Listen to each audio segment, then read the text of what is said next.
First, take a look at this image just released by police. It's an artist sketch they commissioned based on their examination of the woman's remains.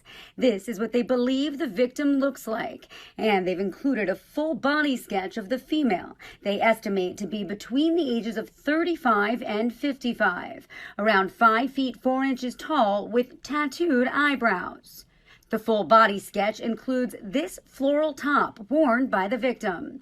Police released photos of it earlier this week. They say the brand is a Brazilian clothing company, Betsabe. Next, take a look at photos of 2 pieces of luggage the body was found in.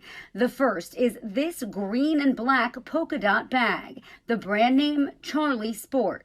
The second is this purple Palm Springs rolling suitcase with a Ricardo Beverly Hills brand name tag.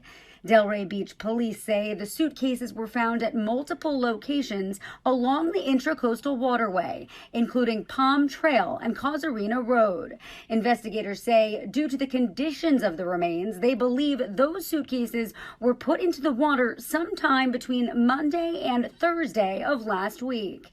They're asking anyone that lives along the waterway between Linton Boulevard and the city's northern limit to review their surveillance video for any suspicious activity. This is an ongoing case which was originally triggered when the dismembered remains of a female were found stuffed in suitcases floating in multiple directions across the Intracoastal Waterway in Delray Beach in the USA. From this point, investigations commenced because when the eyewitness called it in, it wasn't clear from the onset who was responsible or even who this victim was. So the Delray police had a lot of work to do, and rightly so. That is what they are there for, and they stood up to the challenge. It took a lot of doing. It took a lot of underground work. They reached out to residents of the Delray community to also resort to footages from their various installed CCTV cameras, ring, bell, door cameras, and all, just to give them a chance of being able to get some clues to point them in the right direction. And these things, coupled with the extensive police investigations, eventually paid off. And on the 2nd of August 2023, the police arrested the husband of this woman who had now been identified. When the dismembered bodies were brought back from shore, police got to work. They were able to eventually put together a composite sketch of what the victim would look like and the age range, which was somewhere within the 30s into the late 50s. That was the projected age range of this victim. Eventually, they were able to narrow down to identify this dismembered female victim as none other than a woman by name Adyil Barbosa Fontes.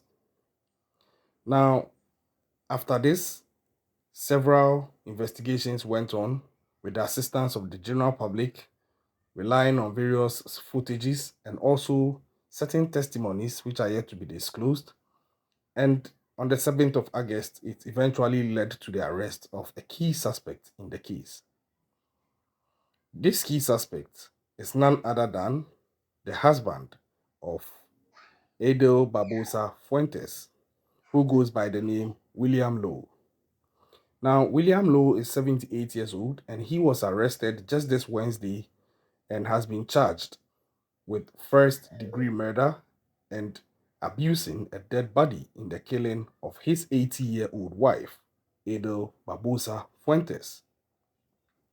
The Delray Beach police officials were expected to announce the arrest at a news conference, and they actually did. So, like I said, Fuentes' remains were discovered on the 21st of July after police said they received a 911 call of a suspicious item in the water along the Intracoastal Waterway near the 1000 block of Palm Trail. Now, the police actually followed up on this, and when they arrived, they said that they found a suitcase with human remains hanging out of it. I don't think that is how the suitcase was originally disposed of. I think that the person who disposed of it probably sealed it properly, but water has its own strength. So I'm sure the current and the waves crashing the suitcase eventually got parts of it open, and that's how come some parts of the human remains were sticking out. And I think it worked together for good because that's what drew the attention to it. I think so. Now, when the officers arrived, they, they found the suitcase, and according to the arrest report, the suitcase was weighed down with landscaping rocks and had an airport barcode sticker for Latam Airlines with the name Barbosa. So I don't think that the person who disposed of this suitcase actually intended for it to float.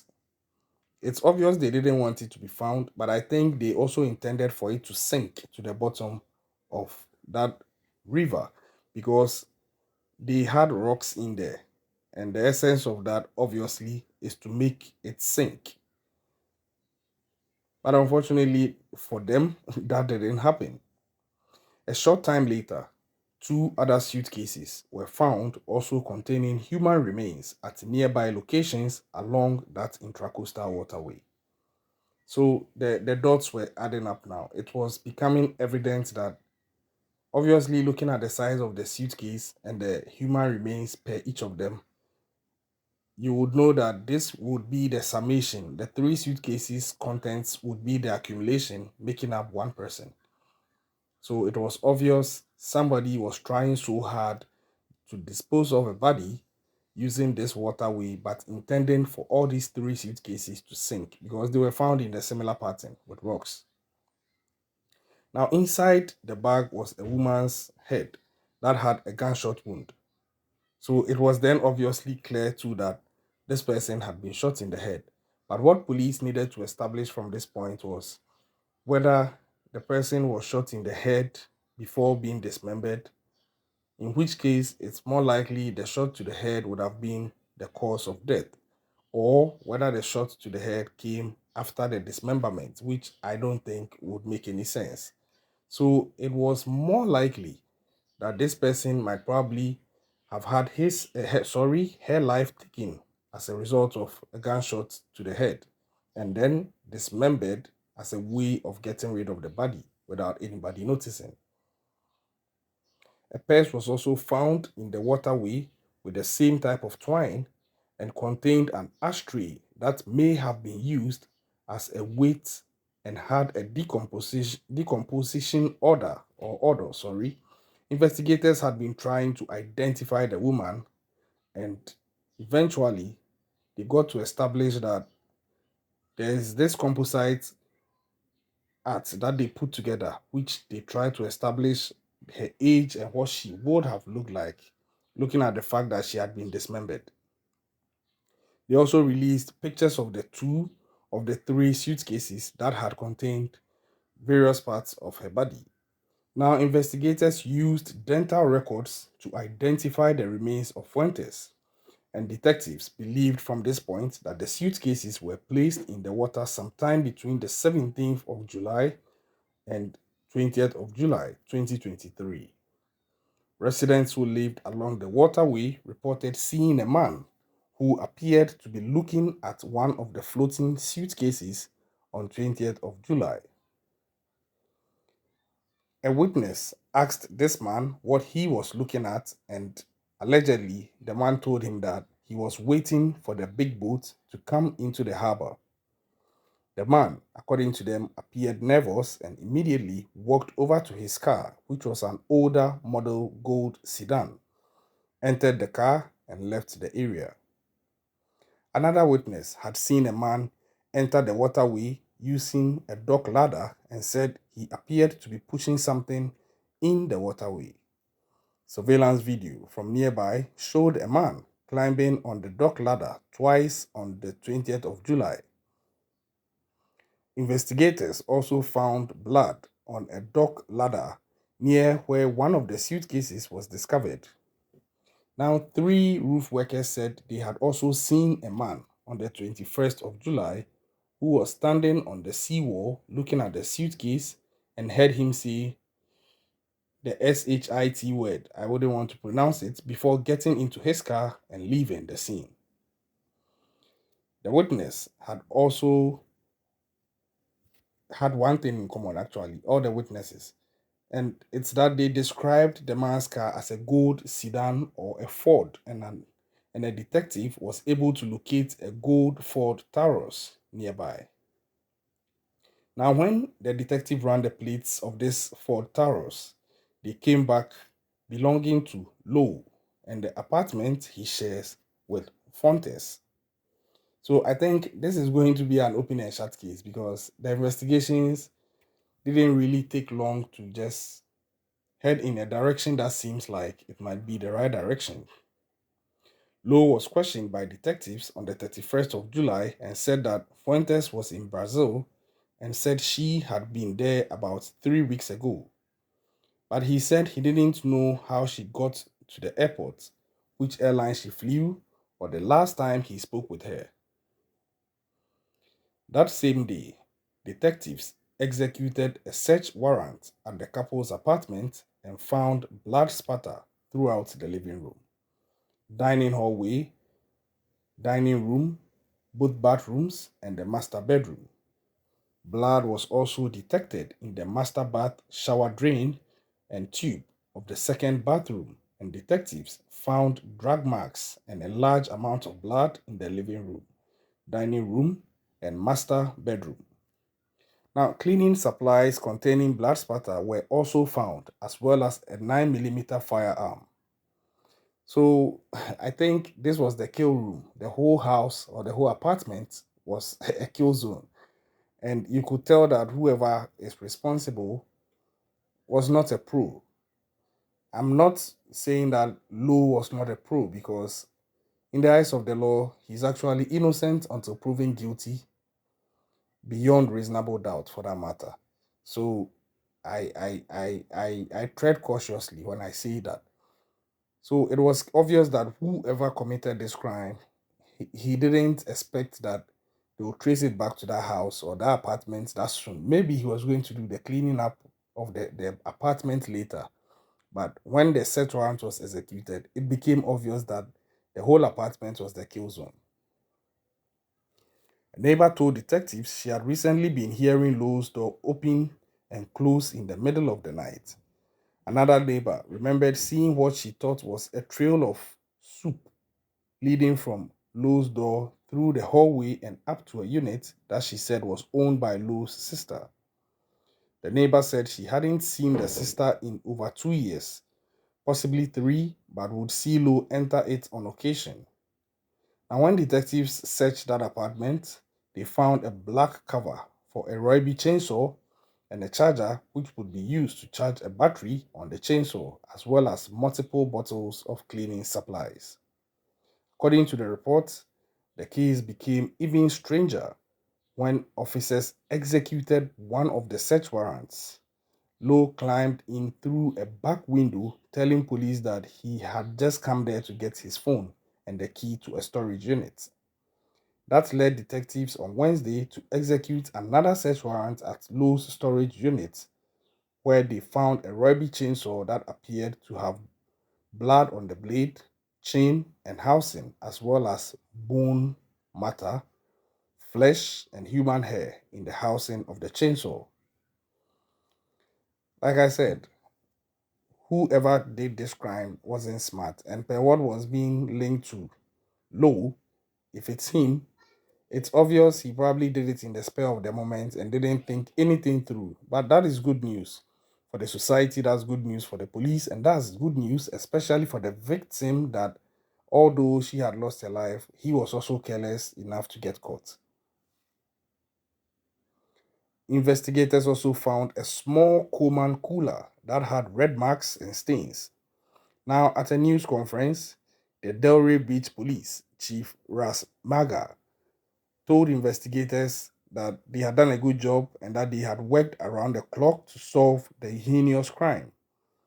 Lead detective Mike Liberta also said that the police don't know the motive for the killing exactly, since Lowe hired a lawyer and stopped talking. He was also asked to compare the crime to others his handheld. And in that, he said that this is probably the worst that he had ever seen. Comparing the case to what he has handled before, this case tops the chart of the craziest cases that he has ever handled.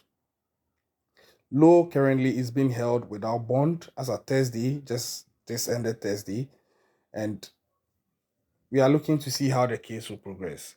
But it turns out that these guys have been married for close to 20 years. So it begs the question that what would then be the motive? If Lowe is the one responsible, what would be his motive in this case? Is it over money? Is it over something else? I'm sure that the investigation is going to establish it. Although, as it stands now, every evidence that has been picked seems to be pointing to Lowe as the key suspect in the seeming murder of Fuentes. There are also witnesses who have said they saw a man, they saw a man, they saw a man, they saw a car. The car has already been tied to Lowe, but we are waiting for witnesses to also corroborate that he is the man that they saw. William Lowe is in for a very bumpy ride. And looking at the fact that he's already old in age, I don't think he's going to come back from this. Looking at what he may have done, if he's found guilty at the age of 78 years, I think he's going to probably spend his last days in prison. Unless, of course, he's not found guilty and he's acquitted and discharged, in which case he may continue on to live his life. But I don't know, some way, somehow, looking at the evidence stacked against him and the charges leveled against him and the confidence of investigators and the police, in this case, that he is most likely the one who perpetrated it, I don't think that he may come out clean in this case. What do you think the motive would be if it turns out that it is William Lowe who actually ended the life of his 80-year-old wife? What do you think his motive was? Do you believe that there is something that could have drove him to this point? And looking at what they found in the house, the apartment that the couple shared, you would see that this was an intense situation. And I'm also wondering how he could have used the chainsaw without anybody knowing. I just don't get it. I'm sure that since this is a new case, other details may come up as the case evolves. Other people may step up to give other forms of things that they may have heard but have not yet shared with the police, because a chainsaw is that loud. So in a neighborhood, if somebody even fires a gun in the first place, that gun is supposed to send off some sound that people would know. Unless maybe it's also established later that William Lowe might have used a silencer on the pistol. But that has not yet been established. Although I'm expecting that even with that, maybe there should be some noise. Because Adyil Barbosa Fontes' murder, although she has been found, and it looks like the key suspect is also in custody, I think we need to be able to establish the root cause. And people would also help greatly if they pay attention to their surroundings, actually. This is not to blame anybody, but I think that sometimes things are overlooked because people just don't want to think anything negative for any other person because they presume that people are what they see them to be, forgetting that serious and heinous crimes like this are almost always committed by seemingly regular people. So it behoves on everybody to keep an eye out. You might even be friends with the person, but just keep a little thought in your mind that some people can do certain things. So if something seems odd, probe a bit, escalate a bit, keep an eye out, just don't write it off. That trail of soup might probably end up being a trail of blood, which may have dried or may have changed color or substance by virtue of other factors affecting it. This is just my 2 cents. And I'm happy with the work the police have done. They were swift. They didn't take the 911 call for granted. They moved in and they did the work. And it looks like they have done a great job. We are now waiting for the case to start in court which is where the bigger battle will be, because sometimes even the evidence might stack up, but then the method leading up to that point could also present a flaw, which might present a loophole through which somebody who may actually have been guilty of the crime to escape. So the cases, when they get to court, can be tricky. And I'm trusting that the police did an excellent job, and prosecutors are also going to present a tight case. I'll be following this case. I'll give you updates as and when they are due. Until then, subscribe if you haven't yet done so. We'll catch you next time. And like I said, keep an eye out and stay safe out there.